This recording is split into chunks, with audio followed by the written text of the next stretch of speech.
What if a volcano could send a warning to its neighbor, 80 miles away? A signal that says, quietly, I'm about to move. It sounds like something out of science fiction, but in the cold, restless volcanic spine of Alaska, there's a pair of mountains whose earthquakes seem to answer each other, like two instruments in different rooms somehow playing in time. And when researchers went digging through decades of seismic data, they found something that looks unnervingly like a conversation. Today, let's talk about how they caught it. Whoa. And why nobody's completely sure what's saying hello. Start with the setting, because Alaska is the perfect stage for this. The Aleutian Arc is one of the most volcanically dense regions on Earth, a long curving chain where the Pacific Plate grinds under North America and melts into magma. There are dozens of active volcanoes strung along it, many of them remote, cloud-wrapped, and monitored, mostly by instruments rather than people.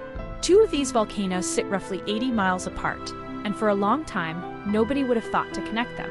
That's the key thing to understand. Geologists have generally treated volcanoes as loners.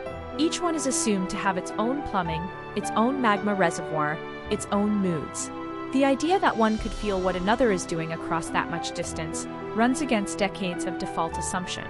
Which is exactly why, when the pattern showed up, it was worth taking seriously. So what actually showed up?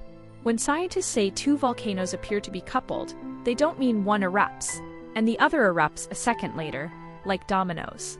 They mean something subtler. When one volcano goes through a stretch of seismic activity, the small tremors and quakes that ripple through a system as magma and fluids shift underground, the other tends to show a correlated response, a stirring, a change in its own seismic behavior that lines up, statistically, with its neighbors. Any single instance you could shrug off as coincidence. Earth is noisy. Volcanoes twitch all the time. But researchers weren't looking at one instance.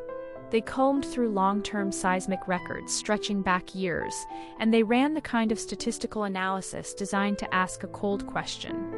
If these two volcanoes were behaving independently, how often would we see this much agreement by pure chance? The answer apparently was, not this often. The correlation was too consistent to comfortably dismiss. That's where it gets genuinely interesting, because agreeing that a pattern exists is not the same as knowing why.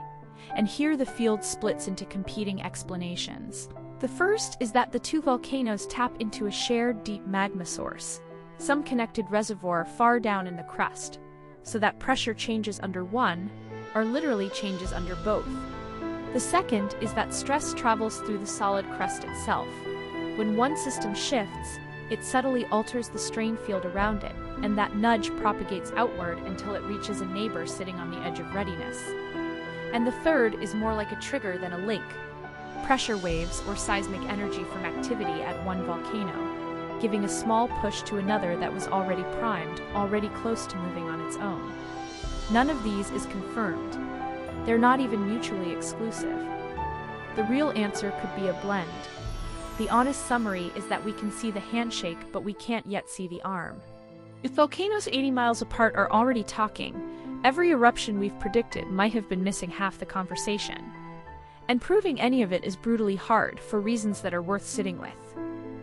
The first problem is the one that haunts all of science, distinguishing real coupling from coincidence. Two volcanoes in the same arc are driven by the same tectonic engine, so of course they'll sometimes get busy around the same time. Not because they're talking, but because they're both listening to the same plate. Teasing apart genuine cause from shared background is statistically delicate work. The second problem is that we simply can't see well enough underground. We can image the shallow structure of a volcano reasonably, but the deep plumbing, the magma pathways that might or might not connect two systems miles down, sits mostly beyond the reach of current imaging. We're inferring the pipes from the water pressure, and then there's the distance itself. 80 miles is a long way for a direct physical connection to survive intact. Stress and waves both fade with distance, so any mechanism has to explain not just that a signal travels, but that it's still strong enough to matter when it arrives. What's shifting the odds here is technology, denser networks of modern sensors capturing more of the faint signals we used to miss, and machine learning tools that are getting genuinely good at spotting patterns buried in decades of data, the kind of correlations a human analyst might never catch. Now, why should you care about two quiet mountains in Alaska? Because of what it would mean if it's real. Almost everything we do to forecast eruptions rests on watching a single volcano and reading its individual warning signs. The swelling, the gas, the swarms of small quakes.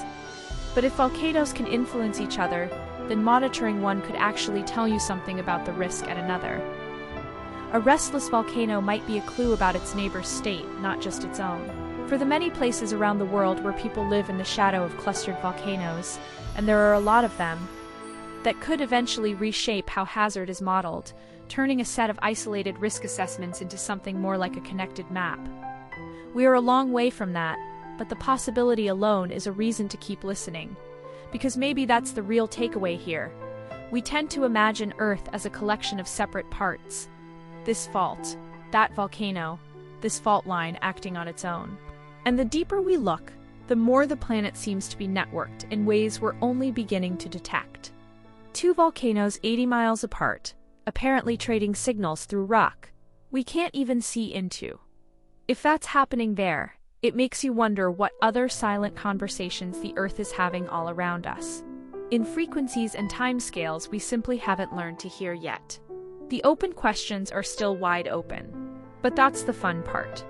If you want to keep standing right here at the edge of what we're just starting to understand, stick around and subscribe to Brink. There's a lot more deep Earth science where this came from.